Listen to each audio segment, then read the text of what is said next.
بسم اللہ الرحمن الرحیم. ڈیئر اسٹوڈنٹس السلام علیکم. جی اسٹوڈنٹس، ہمارا آج ہے لیکچر نمبر 6 چیپٹر نمبر 5 جس کو ہم ڈسکس کر رہے ہیں اسٹوڈنٹس. اور لیکچر نمبر 6 ہمارا جو ہے وہ تحریک علی گڑھ کے متعلق ہے. ڈیئر اسٹوڈنٹس، پریویس لیکچرز کے اندر تحریک علی گڑھ کا انٹروڈکشن آپ کو کروایا تھا کہ سر سید احمد خان نے جنگ آزادی میں ناکامی کے بعد برصغیر کے مسلمانوں کے حقوق اور تحفظ کے لیے ایک تحریک کا آغاز کیا، اور علی گڑھ سے اس کا آغاز کیا، اس لیے اس کو تحریک علی گڑھ کہتے ہیں. اس میں ان کے ساتھ دیگر رفقا، ان کے قریبی دوست ساتھی وہ بھی شامل تھے. ڈیئر اسٹوڈنٹس، یہ ساری چیزیں ہم نے پچھلے لیکچر میں پڑھی. اور اس تحریک میں سر فہرست ایجوکیشن تحریک تھی، یعنی سر سید احمد خان نے تعلیمی میدان میں مسلمانوں کو اویئرنیس دی کہ وہ ایجوکیشن حاصل کریں، اور انگریزی تعلیم پر بھی انہوں نے خصوصی توجہ دی. اور تعلیمی میدان میں پھر انہوں نے، آپ کو پتہ ہے، خود پریکٹیکلی تعلیمی ادارے بنائے. غازی پور میں، ٹھیک ہے جی، علی گڑھ میں اسکول بنایا، پھر کالج، اور وہ علی گڑھ یونیورسٹی بن گئی. تو اور بڑی خدمات ساری جو بھی ہیں، جو بھی انہوں نے ادارے بنائے، یہ اسٹوڈنٹس وہ ہم نے پچھلے لیکچرز کے اندر ڈسکس کیے تھے.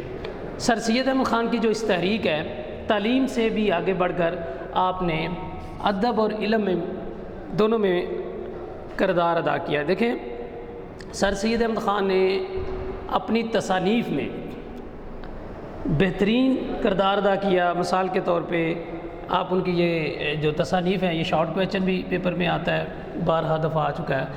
ہم دیکھتے ہیں کہ سر سید احمد خان نے ادب میں کیسے خدمات سر انجام دی.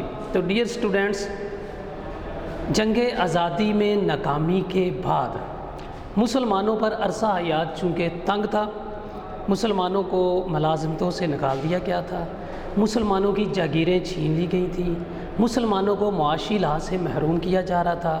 تو سر سید احمد خان نے مسلمانوں کو مشورہ دیا کہ وہ مفاہمت کی پالیسی اختیار کریں. ٹھیک ہے جی، انگریزوں کے ساتھ صلح، اچھا رویہ رکھیں، ایجوکیشن حاصل کریں، تعلیم حاصل کریں، خصوصاً انگریزی تعلیم حاصل کریں، اور سیاست سے دور رہیں، معاشی طور پر خود کو سٹرونگ کریں. جب وہ یہ سب کچھ کر لیں گے تو پھر اس کے بعد ہی سیاست ہو پائے گی. تو لہٰذا یہ سر سید احمد خان کا مسلمانوں کو مشورہ تھا. تو پہلے تو تعلیمی میدان میں آپ نے کردار ادا کیا.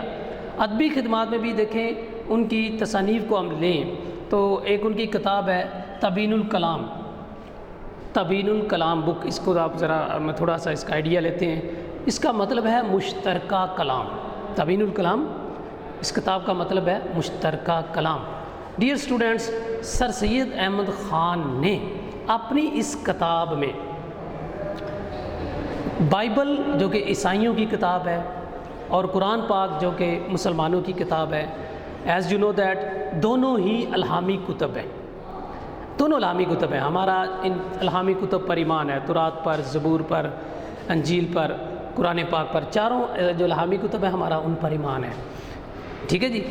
تو ڈیئر اسٹوڈنٹ، سر سید احمد خان نے اس کتاب میں بائبل میں جو اللہ تعالیٰ کے احکامات ہیں، اور پھر قرآن پاک میں جو اللہ پاک کے احکامات ہیں مشترکہ، ان کو اکٹھا کیا، اور عیسائی مشنریوں کو، عیسائی لیڈرشپ کو یہ سمجھانے کی کوشش کی کہ مسلمان اہل کتاب ہیں، آپ کے قریب ہیں، اور مذہبی لحاظ سے بھی آپ کو اس چیز پہ سوچنا چاہیے، اور ہندوؤں کی بجائے مسلمانوں پر عرصہ حیات تنگ نہیں کرنا چاہیے، بلکہ مسلمانوں کو بھی آپ کو قریب دیکھنا چاہیے. تو مفاہمت کے طور پر انہوں نے اس کتاب کو لکھا، اور مفاہمت پیدا کرنے کی اس کے تھرو کوشش کی.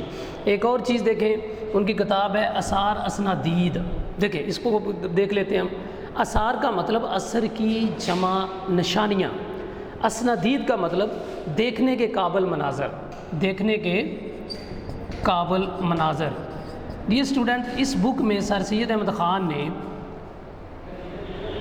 جو مسلمانوں نے اپنے دور حکومت میں، یہاں پر ادوار حکومت میں کئی سو سال میں بہترین بلڈنگیں، عالی شان عمارتیں، عالی شان ورک یہاں پہ کیا ہندوستان پہ، وہ لکھا. اور انگریزوں کو باور کرانے کی کوشش کی کہ مسلمان جو ہیں وہ ممار ہندوستان ہیں، ہندوستان کا انہوں نے بنایا ہے، بگاڑا کچھ نہیں ہے، لہذا مسلمانوں کے ساتھ اپنا رویہ درست کیا جائے۔ تو ڈیئر اسٹوڈنٹس، آپ ان دونوں کتابوں کو دیکھ لیں تو آئیڈیا ہوگا کہ کس طرح سر سید احمد خان ادب میں بھی مصالحاتی کردار ادا کر رہے ہیں اور بڑے مشفقانہ طریقے سے، حکیمانہ انداز سے جو ہے وہ عیسائیوں کو مسلمانوں کے قریب کرنے کی کوشش کر رہے ہیں۔ ابھی دیکھیں، ایک ان کا رسالہ تھا اسباب بغاوت ہند، اس میں انہوں نے ہندوستان میں بغاوت کی اصل وجہ بیان کی، کیونکہ ہندو جو تھے عیسائیوں کے قریب ہو گئے، حکومت کے قریب ہو گئے اور وہ مسلمانوں کو سارا ذمہ دار ٹھہرا رہے تھے اور بغاوت کی اصل وجہ چھپائی جا رہی تھی۔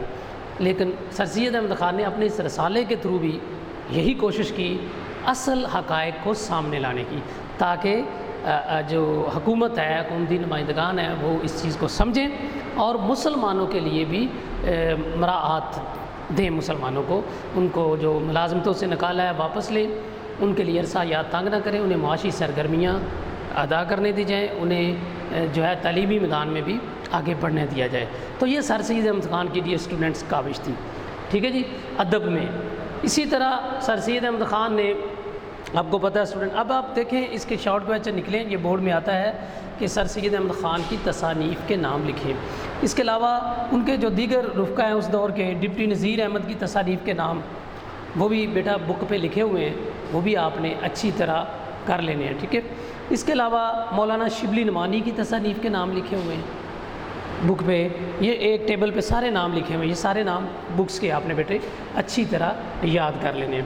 تو ڈیئر اسٹوڈنٹس، اسی طرح سر سید احمد خان نے مذہبی طور پر بھی گراں قدر خدمات سر انجام دی ہیں۔ پیج نمبر 9 جو آپ کی ٹیکسٹ بک ہے اس کو آپ نے اچھی طرح بیٹا ریڈ آؤٹ کرنا ہے، اور اسی طرح معاشی اور معاشرتی خدمات سر سید احمد خان کی ہے، اس کو دیکھنا ہے۔ تو یہ اس ٹاپک میں سے بیٹے آپ کے MCQs ہیں۔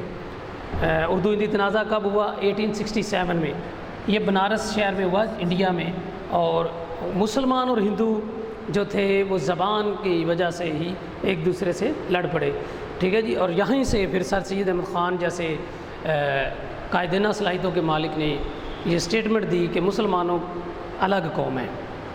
وہ بھی شروع میں ہندو مسلم اتحاد کے حامی تھے، لیکن یہ تنازع ہو گیا تو تنازع کو ایک زبان پہ دونوں بڑی قوموں میں آپس میں فسادات ہو گئے، تو باقی تو بہت سے معاملات تھے، لہٰذا وہ سمجھ گیا کہ مسلمانوں کا ہندوؤں کے ماتحت ساتھ چلنا تو بہت ہی مشکل ہے۔